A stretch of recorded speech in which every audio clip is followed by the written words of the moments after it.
एक शख्स की गलती और करीब 1500 लोगों ने अपनी जान गंवा दी। अगर एक बात को सुन लिया गया होता तो शायद मानव इतिहास की समंदर में इतनी बड़ी त्रासदी ना होती। इसे इतिहास की सबसे बड़ी समुद्री आपदाओं में से एक माना जाता है। सिर्फ एक गलती ने कभी ना डूबने वाला समुद्री जहाज डुबो दिया। जहाज पर मौजूद सभी की जान बचाई जा सकती थी, लेकिन इसके बाद हुई एक और इंसानी गलती 1500 लोगों की मृत्यु का कारण बन गई। समंदर में बर्फ के पहाड़ों के बीच से गुजर रहे टाइटैनिक को एक नहीं अनेकों चेतावनियां दी गई थीं। फिर भी टाइटैनिक के कैप्टन ने रफ्तार कम नहीं की। जहाज उसी रफ्तार के साथ आगे बढ़ रहा था, जिसके पीछे वजह थी कंपनी के मालिक का एक आदेश।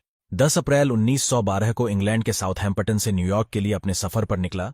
उस वक्त का दुनिया का सबसे बड़ा जहाज टाइटैनिक 4 दिन बाद 14 अप्रैल को 11:40 पर एक बर्फ के पहाड़ यानी आइसबर्ग से टकरा जाता है। जहाज पर 3000 से अधिक लोग सवार थे।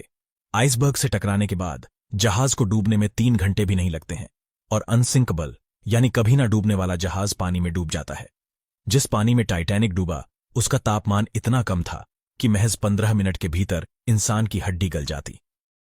ये जहाज कभी डूबता ही नहीं अगर कैप्टन एडवर्ड जॉन स्मिथ लगातार 2 दिन से मिल रही आइसबर्ग की चेतावनी को गंभीरता से लेते।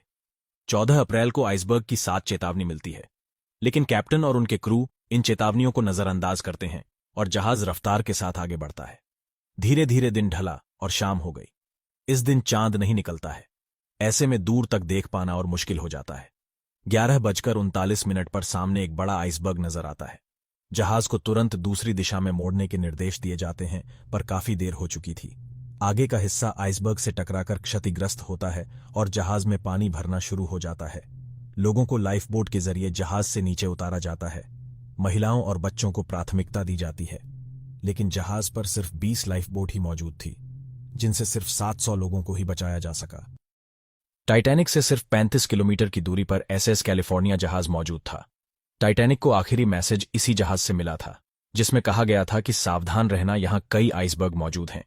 जिसके बाद रेडियो ऑपरेटर रेडियो को बंद कर देता है। यह जहाज रात के लिए रुक गया था। खतरे की वजह से यह आगे नहीं बढ़ना चाहता था।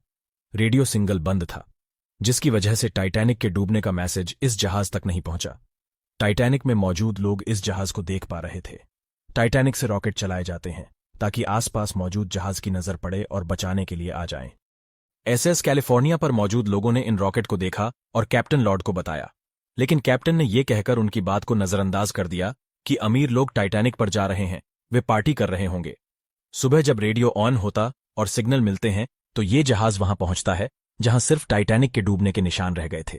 अगर कैप्टन लॉर्ड उन सिग्नल्स को गंभीरता से लेते तो 1500 लोगों की जान बच सकती थी। दूसरा जहाज जो टाइटैनिक के करीब था वो था आरएमएस कारपेथिया, लेकिन यह करीब होने के बाद भी 107 किलोमीटर दूर था।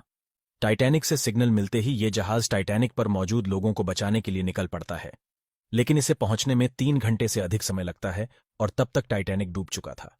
लाइफ बोट में मौजूद 700 लोगों को ही यह जहाज बचाने में सफल होता है।